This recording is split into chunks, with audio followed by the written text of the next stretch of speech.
Morning students, now we are going to see the software engineering April 2018 for 3rd BCA. So part A question. Number 1. What is the fundamental principles of software engineering? So basic fundamental concept is to separate of concern, modularity, abstraction, anticipation of change, generality, incremental development, consistency. Second question, distinguish between a program or a software product. Software, a program, first of all, right, first we will see the what is meant by software. Software is nothing but a collection of program. Then program means what? It is a collection of instruction. Then instruction means what? It is a collection of information. Information means what?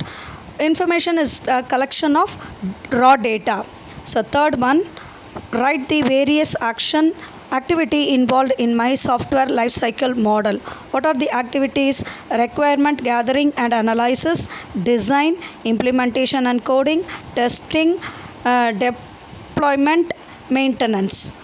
These are the various activities which is involved in my lifecycle model. Then fourth question, what is the advantage?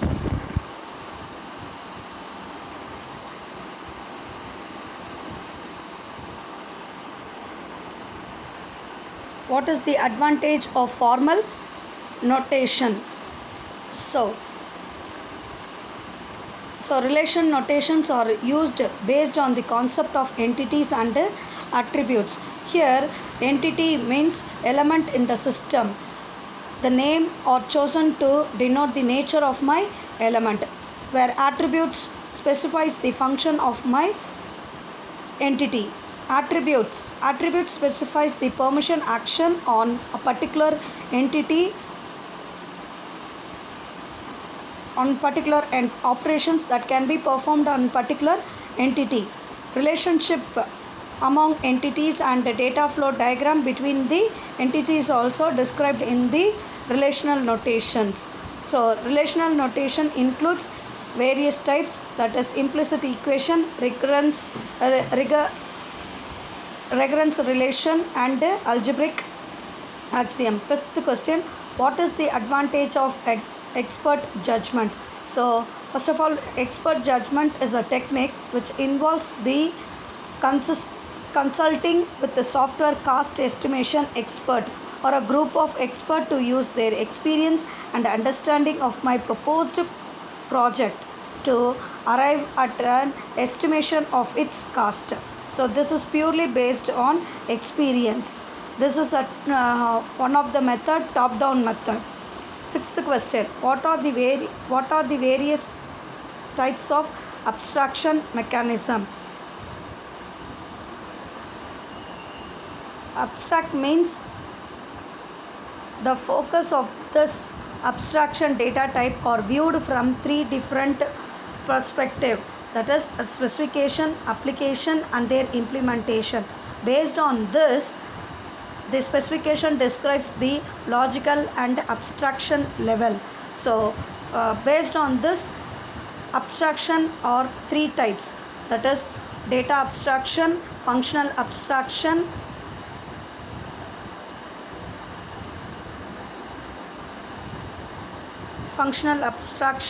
implementation abstraction. Then seventh one, what are the objectives of test plan? Test object is an overall goal and achievement of the test execution. The objective of testing is finding any software defect as well as possible, that is ensuring that the software under test is bugged free before my release. Eighth question, write the goal of structural testing. Structural testing is also called as glass box testing or a white box testing. This approach where the tests are derived from the knowledge of my software structure or internal implementation. The other name of my structural testing includes clear box testing, open box testing, logic driven testing or a path driven testing. right? Ninth question, write any 4 points of do's of good coding style. Don'ts of my good coding style, sorry. Don'ts, what the thing that should not be done while writing coding, right? First one, don't develop code that you can't maintain, right? Don't make software difficult to build and install.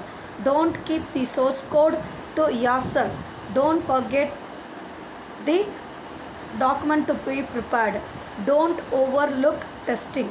Then 10th question, what are the functional approaches of concurrency mechanism? So concurrency means executing two or more tasks at the same time.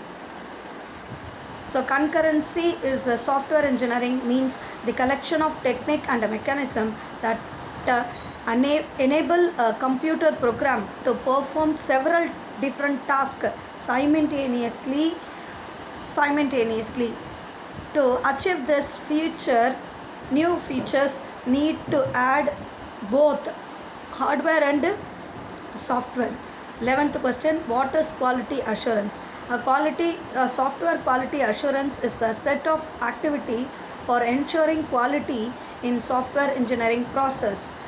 So this is a process within the software development life cycle that routinely checks whether the development software to ensure it meet the desired quality measure or not. 12th question, list any 4 automated tools for software maintenance. Software maintenance involves modifying the existing software system and recording all the modification made to it. For this, various maintenance tools are used. One of the common maintenance tool is test editor. Part B question, briefly explain about various project structure. There are various project structure.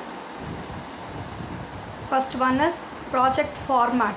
So here use of project format involve assembling the team of the program. This team defines design, implementation, testing, which is conducted by project reviewers, and preparing the supporting document which is needed for the software product. Then second one, functional format.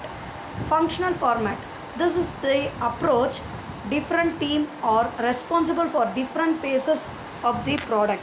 The work product passes from team to team as they evolve. Here the team members are periodically rotated from one function to another. The functional format requires more communication among the team members. Third type, matrix format. In matrix organization, each function has its own management and a group of specialists who are concerned only with that particular function, right? Each ongoing project has a project manager also concerned only with that particular project. Each functional group may work on one or more project under the supervision of one or more project members. 14th question, explain the cost model. So cost model, the other view of software life cycle is nothing but a cost model. It is used to prepare by summing the cost incurred in each phases, right?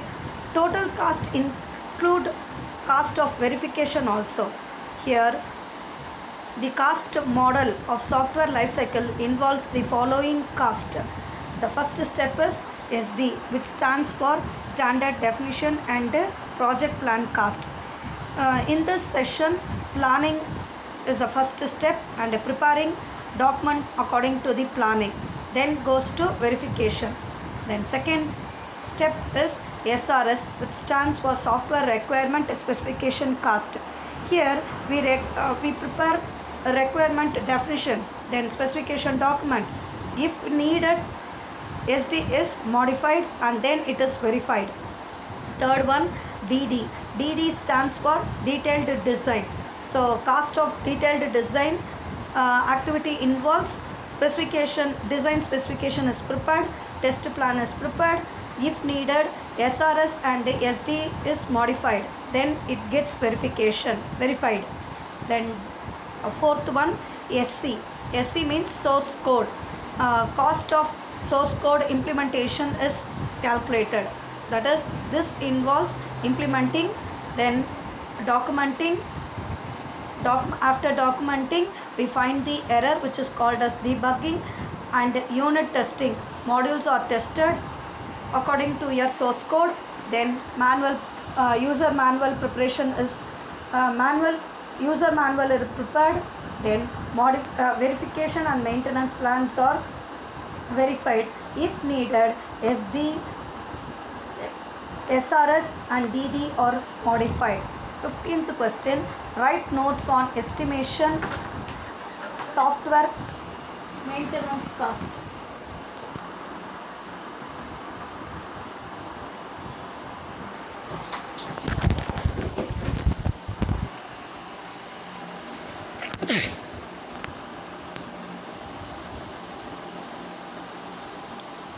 All over it. Second one, distributed system. So distributed system is like a type of type of client server method. So distributed system consists of collection of autonomous processor which communicate through an interconnection network. Each processor has a private memory, while a distributed system has the following issues. So how the distributed system is accessed, then how the distributed is allocated, then process, how they communicate with the process and how they synchronized, then how network is allocated between my hardware and software components, and reliability issues, management flow control between my nodes, then queue management. All these are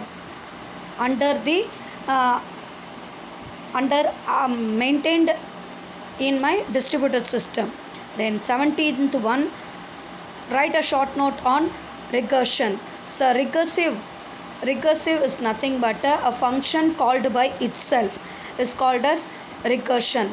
A recursion is nothing but a subprogram that calls by itself, either directly or indirectly. This elegant program technique, when properly used, then recursion, clarity and efficiency is given. Regression algorithm arises naturally in conjunction with recursive data structure like linked list, trees, etc. This regression is suitable when backtracking is required. For example, an algorithm in order traverser of my binary tree can be expressed using this recursive method. Then 18th question, explain the static analysis. Static analysis deals with structural characteristics of my source code. It treats to detect departure from my source standard and structural errors such as failure to initiate my variables and mismatched between the actual and the formal parameters. Then a static analysis will be generated through the symbol table and a graph of control flow for each subprogram as well as my entire program. This symbol table contains information about each variable like a type, attributes, its declaration, initialization and usage of a particular program. Here are some information that table contains: control flow graph, symbol table, call graph, argument passed to each routines, uninitiated variable, etc.